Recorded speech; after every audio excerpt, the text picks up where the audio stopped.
The biggest and the greatest happiness I've had in business is when I've had a situation where I can still feel that my father is involved in some way, even though he's not here. It's such a great feeling.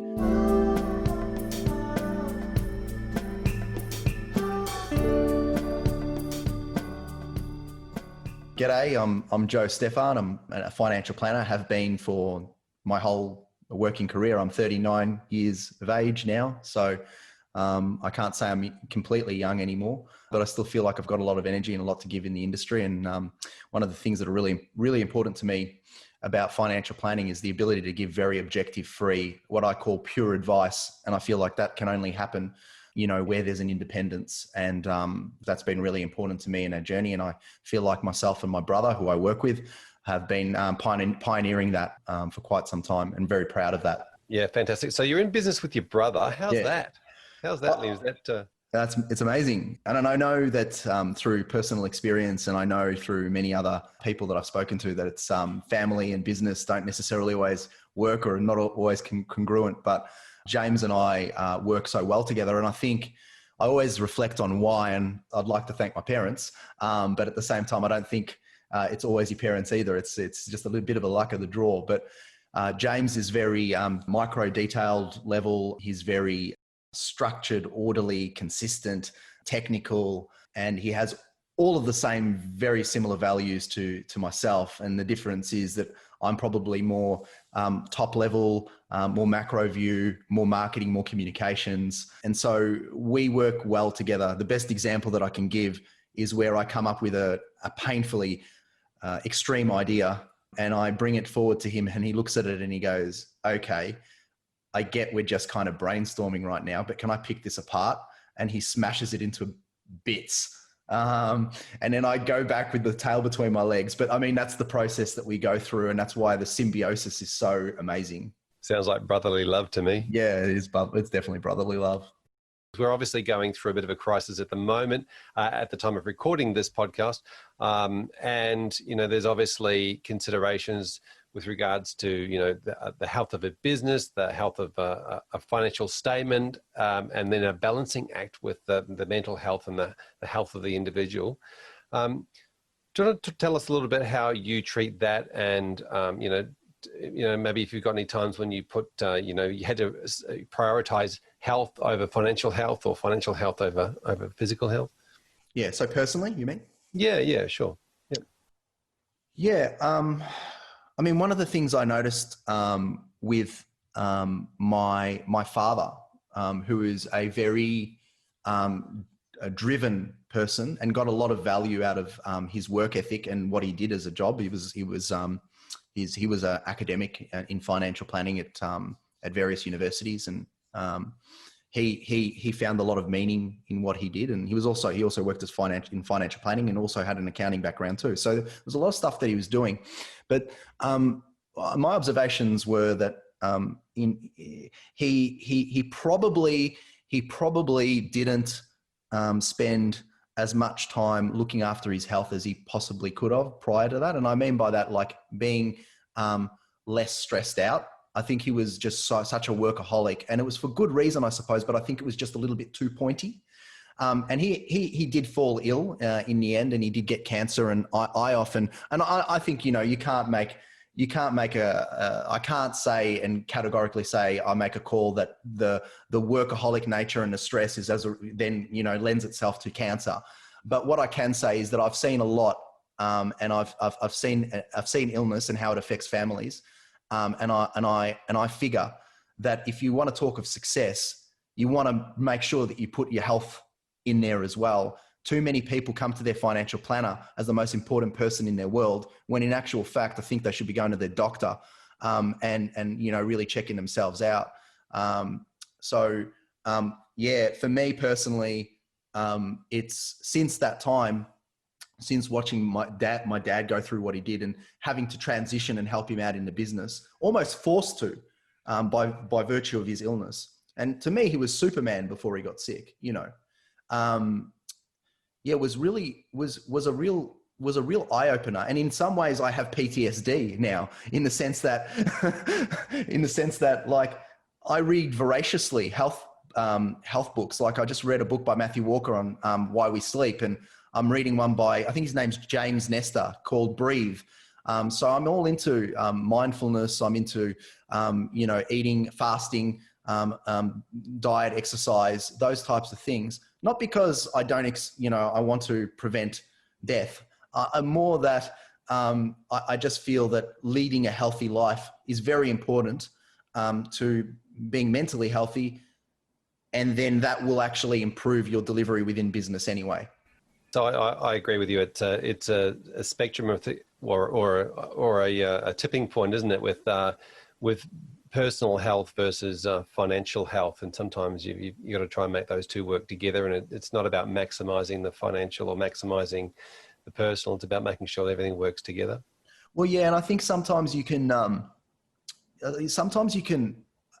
If you focus on the decisions within your business, as an example, that help you out from a personal health point of view, that enriches you, that gives you motivation, that gives you strength, it gives you energy, and it effectively drives, I think, longer term, will drive you in the right direction. It will move your business more positively. There are decisions that you can make in the short term that are less profitable, but can actually impact you longer term from a longevity standpoint, from an energy perspective. So I give an example of, we knew that if we became an independent business, which meant that we had to get our own Australian financial services license and suggest to the world that we don't take commissions and we don't do this, we don't do that, meant that from a profitability standpoint, immediately there would be an impact. It would mean our costs would be higher. It would mean we'd have to forego certain revenues.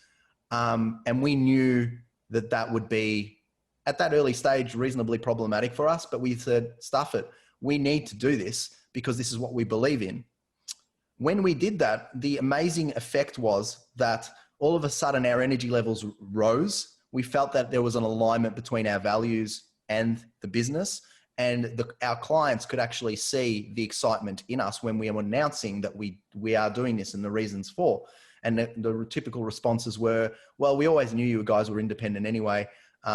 We understood what you do and how you're made up, but you know what's good about it, I can see that you're genuinely excited, and so that's cool. We're enjoying, we're happy with that. This is a really difficult time for a lot of business owners, and an interesting time to be able to make a decision like that you know is going to be detrimental to the profit and the profitability, maybe short term, it could be long term, but you don't really know. There's a bit of uncertainty there if the long term profit's going to really pick up to what it was. So what's the justification? How did you actually make that decision? And what sort of process did you go through to make the decision? Honestly, again, it was about the thing that we talked about at the start, about being authentic. We knew how we wanted to be. We knew what we were as a family. We knew what our dad stood for. We know what our values are. They were very well defined, maybe not verbally defined, but it was clear to us. It took us no time to determine that independence and fierce independence in advice was absolutely and not negotiable. And I suppose my observation about me being stuffy and kind of like boxed in before, well, tweak your business until you don't feel stuffy and boxed in. We haven't worked it out like financially yet. Like we're still pretty green when it comes to, our plans with respect to our business. We're still in growing and growth mode, but I could tell you what, we're far advanced in the sense of, the business really reflecting who we are. And to me, that's a significant amount of success very, very early. And now it's just a case of being patient, working hard, being resilient, and waiting for the benefits to come. But being quite comfortable that even if they didn't, we're really kind of happy about what we've done here. Yeah, it's a good lesson in business, isn't it? It doesn't always happen overnight. You've got to work hard for it. Yeah. Now, you mentioned success. How do you define success within the business, as in probably not just all financial? It's like, what does that mean to you? And has there been any times when you sort of lost touch of that? Yeah, so success to me is where it's not just about the financial success. It is important because financial success is important in a sense it kind of does give you an indication that the measures and that you've taken to improve the business is actually being accepted by your key clients. Like people are actually identifying the things that you're doing to change and it's gathering speed. So it's one good measure, but another good measure is the amount of times that you sit with your business partner or or other owners, and you sort of say, look how far we've come in terms of client satisfaction, as an example. Look how clear we are around who we want to work with and who we can't work with and who we don't serve. Look at how happy we are that we can take a day off a fortnight, as an example, to spend more time with our families if that is what we choose to do. Look at how much flexibility we have to be able to, as an example, maybe as a result of learnings from this pandemic that we're going through. Look at the ability and the flexibility that the business has to work from home versus to work from the office, and to be able to potentially take some time out during the day to exercise or do something to improve our health. And again, I think, culturally, look at how the staff interact with each other and how we culturally get along, and how there's an alignment there, and there's an enjoyment in being able to win together. And in some ways, I know it sounds really weird, there's some enjoyment in losing together. There's like a, oh, that didn't quite work out. But look, what we're going to do is we're going to jump back on, and we're going to change these things, and then we're going to work. There's some form of enjoyment in recognizing that you've made that mistake, and but you've got a process of improvement. Yep. And so I think we've got that in spades. I have to agree with you. Yeah, something about that losing together, and that just going through an experience together. And you never start. Sometimes you win, sometimes you learn, and you always start from a place of learning rather than you never have to go back to the beginning. So yeah, I couldn't agree more that going through hard times with people can be very beneficial. Now, you mentioned, I've heard you say the word family a lot. I haven't heard you say clients very much. Is that how you see your clients, their families? And I'm imagining your role, the way that you see your role as their planner, as sort of a leadership position in that family, to be able to help them. How would you explain that? When I think about my clients, everything I do when it comes to delivering strategy is based upon my care as if they're family. I treat it like that. It has to be. But of course, like any other human being, I have different relationships with all of my clients, but I care about them all like as if I was managing my mum's money. Although to be truthful, when managing my mum's money, she drives me crazy, but I love her. I just wanted to say that on the podcast, that I still love my mum, but she does drive me crazy. She's going to be a listener for sure. Oh, for sure. Now, I want to bring up the idea of legacy, and what does that mean to you? I guess like how do you help people to talk to people about it? What does it mean to you, legacy? It means everything to me. I mean, for me, legacy is so important. I'm actually privileged to have seen a legacy transition, I suppose, from my father to us, and there's some aspects of it that I thought were just unbelievably successful, and they continue to be successful now. I often get referrals from people who knew my dad from the teaching days, and they say, "Oh, I knew Magdi. He was a wonderful guy." And that's why I felt comfortable to come to you guys. I haven't even spoken to you before, but I know if you're Magdi's son, you'll be, and there's, what a legacy, right? If you want to make me happy, the biggest and the greatest happiness I've had is when in business is when I've had a situation where I can still feel that my father is involved in some way, even though he's not here. It's such a great feeling. And so legacy is how strong Dad was with respect to his values. I mean, super hardworking, super objective and fair, decisive, with strong conviction, empathy, altruism, these values, these ideas are very much center point in the way we deliver. So that was the successful part. The bit that wasn't the bit that was less and it was more challenging, by virtue of Dad's illness and because of how strong he was prior to his illness, he probably didn't recognize soon enough that the boys needed additional support around them. Because when he was gone, then it would be an overwhelming responsibility and a task. So it would have been in hindsight, the major challenges for us in the legacy transition were around which people do we turn to when Dad's no longer around, and do they have our backs? And identifying one of the biggest lessons that we learned was we can't control everything because we can't do everything. And when we tried to do that, we were failing. And so finding people that are better than you is an absolute, not negotiable must. So again, for me, legacy is both the values, but is also what you leave in terms of the transition. So are you going to leave your affairs in a mess for your kids, or are you going to actually support them by thinking clearly and thinking about them ahead of the game? Not thinking about yourself in the sense that I don't want to talk about this because it's all too hard and it's kind of sad. Or as some prospective client actually told me, I don't want to talk about death at all. I thought, well, I understand that you don't want to talk about death, but I think the reality is it happens to us all.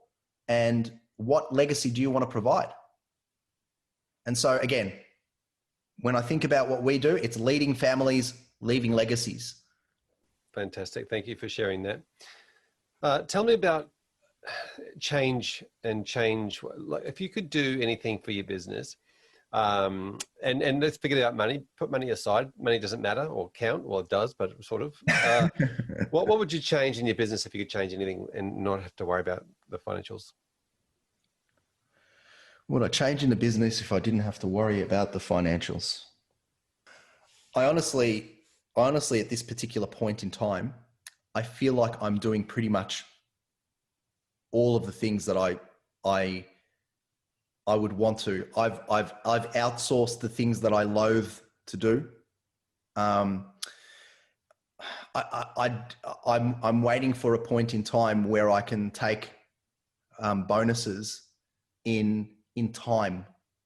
I'm not the type of person, and everyone's different, but I'm not the type of person that wants to continue to just like take bonuses in financial terms. Bonuses to me in terms of time is the most important thing. So as a young person right now, the best thing, if money wasn't an option, the ability to take a little bit more time off and to be able to spend more time doing other things that I love, like playing music, going overseas, having experiences, spending more time with my family, those things. And I get, like, I'm going to sound selfish because I get a lot of that anyway. I'm in a good place, but if I really thought about it, I'd maybe like a little bit more of that. I'd like to, but I used to think about, like, when I'm in my 40s, I'd like to be working a 4-day working week.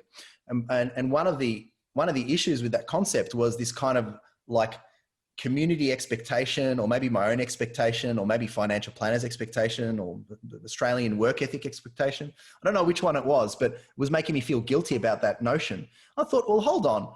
Doesn't that make me really successful if I can concentrate my time on 4 days, deliver what I need to deliver very, very well, and then have that day as to get back health, to spend more time with family, to pursue other interests, to be a more well-rounded individual? Isn't that the definition of success? In my mind, it is. Once I get to that point, I feel I've made it. I shouldn't be ashamed of it. I should be singing it and singing its praises, because I get the advantage of seeing many business owners who are advanced on me, older than me, in a different position. And sometimes when I look at the situation, I'm like, well, I get financially things are going well, but there's a lot of issue here. There's a lot of health issue. There's a lot of stress. There's a lot of worry. There's a lot of, even interpersonal, not interpersonal, but marital conflict can be the case as well, because it can be the case that maybe husband or wife looks at each other and goes, well, you're working too hard, dear. We're not going to end up being retired if you keep going down this route. I don't know how many times I've seen that. I've seen that a lot of times where, I won't get stereotypical about it, but, husband or wife looks at the other. I won't get gender role on it, but husband or wife looks at each other and goes, you know what? We're talking about retirement now, but I don't think you ever will. And you've been talking about holidays for I don't know how long, and you're still continuing to pedal, put the pedal to the metal. And when is enough? Like when you're sick? And that really resonates with me heaps. So all I'm doing right now is just going, well, I get my attitude and my process right at this particular age, so it sets me up for a better life later on. Not I'll wait till I'm older when I've got all of these addictive pathways that have been created and then find it infuriating to be able to change. My music was deliberately put in place now because I knew that if I don't develop a second fiddle, excuse the pun, it was deliberately intended, I don't play the fiddle, I play the guitar. But the fiddle would be cool to play, I'm sure. Maybe one day when I have more time off, I will. If I get that right, if I do the music early, then it's there for me later on and I can spend more time in it when I choose to retire. Or even, I don't even know if I will retire fully. I think if I get it right, I'll probably just keep working forever, but I'll just reduce my hours. Fantastic. Thank you, Joe, for catching up today, having a chat, sharing your ideas and spirit and wisdom and all the good things that go with it. Really appreciate the conversation, and I know everyone's going to get a lot out of it. Thanks, Fraser. I really appreciate you coming on and helping me with this. Podcasting is new to me, and if I can do it as well as you, we'll be laughing, I reckon. Well, we've got to the end of our inaugural podcast. I hope that this one was enjoyable to listen to and there were some moments of value. Please note that anything that is discussed in this podcast does not constitute personal financial advice and is of a general nature that does not consider your personal circumstances, which is vital to the production of any good advice. If you have resonated in any way with the sentiments of this podcast, we would be delighted to direct you to our website, www.itsneveraboutmoney.com.au, for more free resources and education aimed at improving your capacity to make sound financial decisions for the benefit of your family. We wish you every success, however you define it.